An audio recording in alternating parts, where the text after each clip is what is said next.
The American flag was raised high as the Tampa Fire Museum awaited the arrival of the steel remains from the September 11th attack on the World Trade Center. Inspector William Mann and Captain Jace Kohan, officers of the local 754, drove up to New York's John F. Kennedy Airport to retrieve 2 pieces of steel to bring back to Tampa. Very humble experience. It was something looking into the JFK hangar and seeing all the pieces of steel from that day 10 years ago. Massive I-beams that were just twisted and beyond belief. This event was especially important to Inspector Mann, who grew up in Brooklyn. Not only did he witness the towers being built, he also witnessed the collapse of the building. The smaller of the 2 pieces, a 280-pound steel plate, was placed in the Tampa Fire Museum on Wednesday, July 27, 2011. The Fire Museum here is really entrenched in trying to keep the tradition of the fire service alive, especially in the Bay Area here.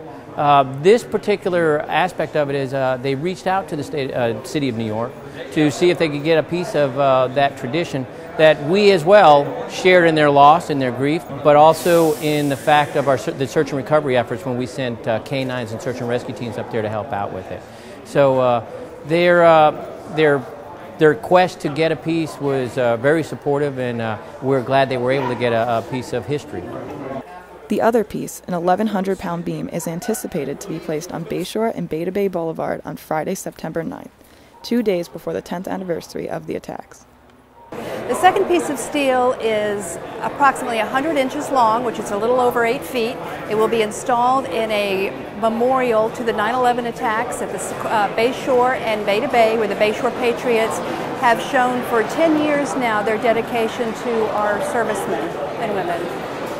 Tampa is just one of 1,100 cities that are receiving remains from the World Trade Center.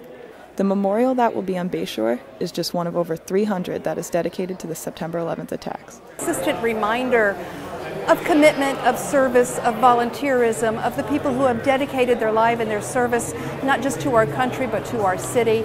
And most importantly, and it's kind of interesting because I was asked at one point, why are you doing this when it's New York? And it's like, no. The attacks on the World Trade Center and the Pentagon was not New York, it was against America, and we're all Americans. I'll tell you, I had tears in my eyes. I lost a good friend up there, and a friend that was like a best friend to me. So it was great to see. It's a great piece of history that's going to mean a lot to me, especially being over here at the museum.